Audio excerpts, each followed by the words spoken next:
നമസ്കാരം. രാജ്യധ്വനി വാർത്തകളിലേക്ക് സ്വാഗതം. വാർത്തകൾ വായിക്കുന്നത് മേബിൾ ലിസൺ. പ്രധാന വാർത്തകൾ. കേരള ലേബർ മൂവ്മെന്റിന് പുതിയ നേതൃത്വം. മാസാവസാന ഞായറാഴ്ചകളിലെ ഇംഗ്ലീഷ് കുർബാന പുനരാരംഭിക്കുന്നു. വാർത്തകൾ വിശദമായി. കഴിഞ്ഞ ഞായറാഴ്ച ആദ്യത്തെ വിശുദ്ധ കുർബാനയ്ക്ക് ശേഷം KLMന്റെ ജനറൽ ബോഡി യോഗം നടന്നു. വികാരി അഡ്വക്കേറ്റ് ഫാദർ ഫ്രാങ്കോ പുത്തിരി അധ്യക്ഷനായ യോഗത്തിൽ KLM പ്രസ്ഥാനത്തിന്റെ പ്രവർത്തനങ്ങളെക്കുറിച്ചും ഭാവി പരിപാടികളെപ്പറ്റിയും ചർച്ചകൾ നടന്നു. തുടർന്ന് ആനിമേറ്റർ സിസ്റ്റർ റീബയുടെ സാന്നിധ്യത്തിൽ പുതിയ ഭാരവാഹികളെ തിരഞ്ഞെടുത്തു. President Shri Joy Chempakassery, secretary Shrimati Mabel Lisson, treasurer Shri Nijo George, vice പ്രസിഡന്റുമാർ ശ്രീ ലോറൻസ് ചെറുവത്തൂർ, ശ്രീമതി റീന ഫ്രാൻസിസ്, ജോയിന്റ് സെക്രട്ടറിമാർ ശ്രീ ലിസൺ ജോസ്, ശ്രീമതി റീന പോൾ, ഫൊറോന കൗൺസിൽ അംഗങ്ങൾ ശ്രീ ബിജു അയ്യങ്കേരി, ശ്രീ റിക്സൺ ആളൂർ, അതിരൂപത കൗൺസിൽ അംഗങ്ങൾ ശ്രീ പോൾസൺ പുലിക്കോട്ടിൽ, ശ്രീ ജോസ് പാലാട്ടിൽ.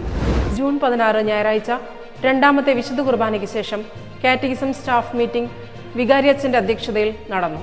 വിശ്വാസ പരിശീലന അധ്യാപകരായി പുതിയതായി ചാർജെടുത്തവരെ സ്വാഗതം ചെയ്ത് ആശംസകൾ അറിയിച്ചു. മീറ്റിംഗിലെ പ്രധാന തീരുമാനങ്ങൾ. മാസാവസാന ഞായറാഴ്ചകളിൽ നടത്താറുള്ള സീറോ മലബാർ ഇംഗ്ലീഷ് കുർബാന പുനരാരംഭിക്കുന്നു. ജൂൺ 30 ഞായറാഴ്ചയിലെ കുട്ടികൾക്കുള്ള രണ്ടാമത്തെ വിശുദ്ധ കുർബാന ഇംഗ്ലീഷിൽ ആയിരിക്കും. കാറ്റഗിസം അസംബ്ലി, വിശുദ്ധ കുർബാന, ബൈബിൾ വായനകൾ, കാഴ്ച സമർപ്പണം എന്നിവ കുട്ടികളുടെ നേതൃത്വത്തിൽ ആയിരിക്കും. മാസത്തിലൊരിക്കൽ 2-3 ക്ലാസുകൾ ചേർന്നുകൊണ്ട് വേദപാഠ സമയത്ത് കുട്ടികൾക്ക് ആരാധന നടത്തുവാൻ തീരുമാനിച്ചു. അറിയിപ്പുകൾ.